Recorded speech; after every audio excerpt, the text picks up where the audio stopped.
Welcome back to Apocalypse Steve and day 4 of this unreliable tale. Last episode, Steve made great progress with his base, adding a forge as well as plenty more storage for the masses of loot he acquired over at the pharmacy.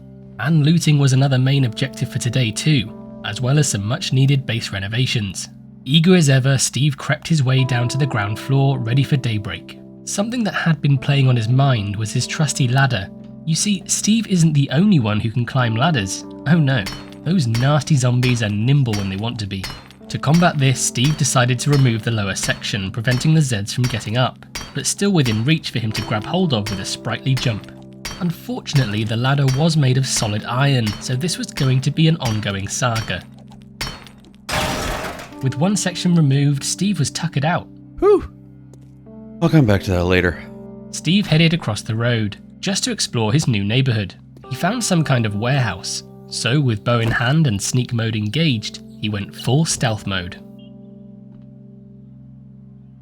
It is far too quiet in here, he thought. Steve found a lovely pair of jean shorts, in great condition too. I look great in these. And ever so modest, Steve. Feeling confident in his new tight-fitting shorts, he decided to dismantle a car for parts. You know, as you do. Did I mention Steve was a fantastic mechanic? With a full sense of confidence from that underwhelming garage, Steve ventured straight into the next building.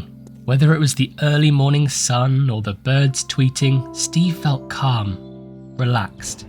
Out of absolutely cocking nowhere, a zombified dog came up behind Steve and attacked him. Going mano a mano with a dog was going to be a losing game, so Steve pegged it, faster than he's ever run in his life, no doubt. Hearing the constant growls behind him, he didn't look back once, simply ran. Seconds from base, out of the corner of his eye, he had to double take. Was that a bear? From complete tranquility to utter madness in seconds, he slammed the door behind him and froze in place. Liza? Still in a state of shock, Steve just waited, but all seemed calm once again, a stark reminder of the dangers that lurk outside. Steve hopped up on the fence. He sees the dog, but luckily, the dog doesn't see him. Now, he could have quite literally let sleeping dogs lie, but Steve was out for some revenge. He equipped his trusty bow, whacked out his superior iron arrows, took to high ground and ensured this dog would never do harm again.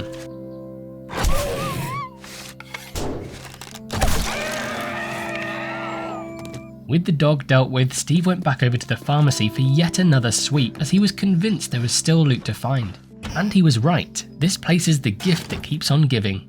Wielding a couple of lockpicks he found earlier, Steve headed up onto the roof, making a beeline for that locked chest he was unable to open previously.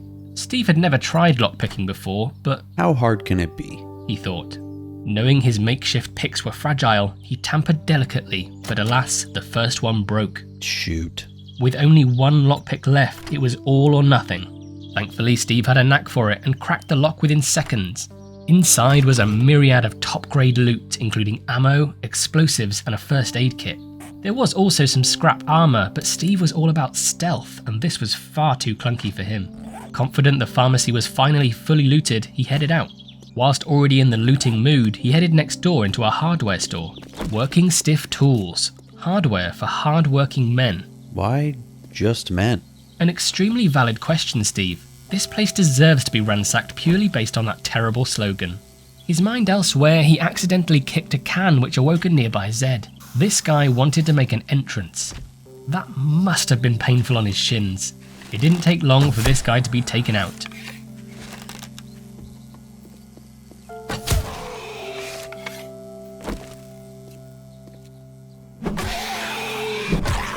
Steve felt like his experience so far was making him stronger, almost like he'd leveled up somehow. A crazy thought, I know. He searched grills and shelves, anything he possibly could. He took out another couple of Zeds whilst he was at it. It was like second nature at this point. Out the back, everything seemed calm, but Steve wasn't falling for this again. He kept his distance, and rightly so. As a big chungus of a zombie fell from above and many others appeared from around the corner, he fell back. As they all headed down the corridor, it was like they were queuing up to be killed. A few arrows to the head and bots to the noggin, and it wasn't long till Steve had taken them all out, at least the ones he knew about. Plucking one of the arrows from the wall, he returned to the back of store. There were plenty of untouched crates to rifle through, so Steve did just that, taking out anyone who interrupted him in the process. All that was left to do was head up onto the roof and grab what remained. However, Steve was stopped by an unusual sound. Is that a plane? Indeed it was. How exciting! Steve looked into the distance from where the plane had first come and saw something. A strobing light, orange smoke, a parachute? A supply drop. Steve very quickly referenced the direction using a compass he inexplicably had, so he could make a run later on. But for now, there was still more of this building to explore. He took out a few more Zeds on the roof, even one shot at a dog. Steve really was smashing this whole stealth malarkey. He found a hole leading down to the store's false ceiling, so ventured in. Treading carefully on these presumably fragile tiles, he navigated his way through this apparent assault course, taking out anything in his way. Eventually, he made it to another locked chest. His lockpicking skills are clearly improving fast as he unlocked it in one try. With more great loot, Steve was chuffed and tentatively hopped down into the back room. With his tiny backpack positively bursting, it was time to head back to base to unload.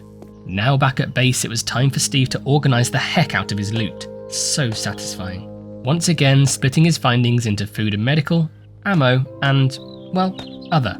As it approached 3:30, Steve figured it would be a good time to head out in the direction of that airdrop before the sun starts to set. Lining himself up with the hardware store, he beelined for the crate.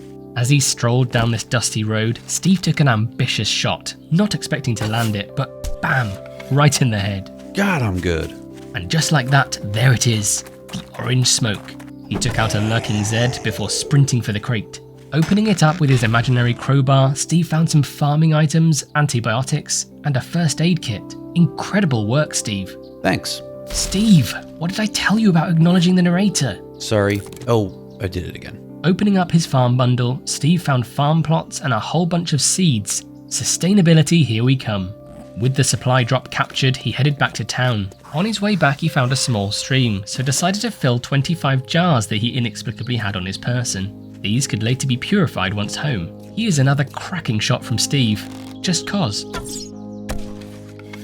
Back at base, he unloaded and organised once more, before beginning the purification process of his water, i.e., he boiled it. Turning his attention to the base, more security was required. He swapped out a broken door for a less broken one, and then continued his efforts with the ladder. A lot of smacking later, and the bottom of the ladder was removed, hypothetically stopping any zombies from making their way upstairs. Steve immediately felt safer. Let's just hope your theory is correct, sir. The upstairs door was jammed and thus rather useless, so Steve replaced that one too, in case he needed another layer of defense. With his newly secured balcony, Steve figured it would be the perfect place to start growing his own crops. He constructed some farm plots and planted corn, coffee, and mushrooms. An interesting mix, but Steve wasn't complaining. Steve was no interior designer, but he knew how important lighting was, even during the apocalypse. He crafted some torches using animal fat, cloth, and wood before fixing them to the walls in various locations. He was feeling so confident he dared to go downstairs after 10 PM. Goodness, Steve. With the base adequately lit, his storage brimming with loot, and the start of a small farm, Steve was feeling great, unstoppable in fact. As it approached 1 AM, Steve noshed some food, gazed over his kingdom before heading to bed. Good job today, Steve. You've done us all proud. Thanks.